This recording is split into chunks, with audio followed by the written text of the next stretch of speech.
Aksioni për rënimin e mureve filloi në verë të vitit 1989, në përcjelljen e forcave policore speciale dhe me mjete teknike të rënda si ekskavator e tjerë. Organet e pushtetit u bën apel shqiptarëve vullnetarisht të rënojnë muret e borëve të shtëpive. Ky aksion kategorikisht u kundërshtua në të gjitha trevat ku jetojnë popullata shqiptare, me përjashtim të disa aktivistëve dhe pushtetarëve partijak shqiptar, që ishin në shërbim dhe lojal ndaj organeve shtetërore. Forcat e mëdha policore e pajisje të rënda teknike herët në mëngjes ishin nisur deri fshati Slupçan.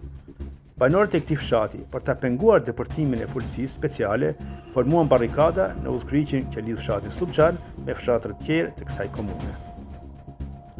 Forcat policore speciale me dhunë tentuan ta largonin barrikadën e formuar si muri gjallë nga trupat e banorëve të këtij fshati, me gjithë paralajmërimet dhe ultimatumet e policisë se dhuna do të ushtrojnë mbi ta, po që se nuk shmangishin nga rruga. Kjo nuk u përfill nga të barrikaduarit. Pas këtij ultimatumi, masës së barrikaduar ju drejtua kryetari i Lidhjes Socialiste për komunën e Kumanovës, Hulusi Hajrullahu, që sapo zbriti nga makina zyrtare, gjithnjë në përcjellje policore, tha: "Dëgjoni burra të fshatit Slupçan, mos bëni shaka me fatin tuaj dhe fëmijëve tuaj. Mos e pengoni aksionin. Hiqnu nga rruga sa më parë. Mos e bini punën t'u shkelin si minj."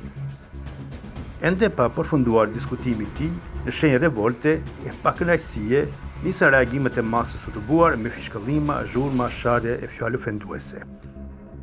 Masa e provokuar dhe e revoltuar nga fjalët e ofenduese u vërsul drejt tij.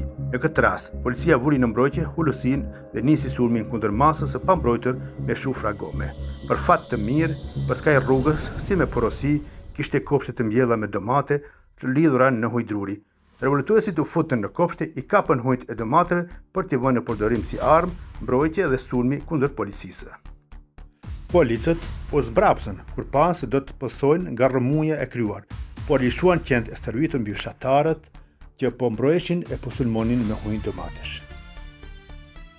Kjo rezistencë aktive, sado e vogël në dukje, e ka peshën e vet të madhe, sepse u bëri me dije autoriteteve shtetërore se dhuna dhe represioni nuk i shmang shqiptarët nga rruga për mbrojtjen e dinjitetshme të moralit kombëtar.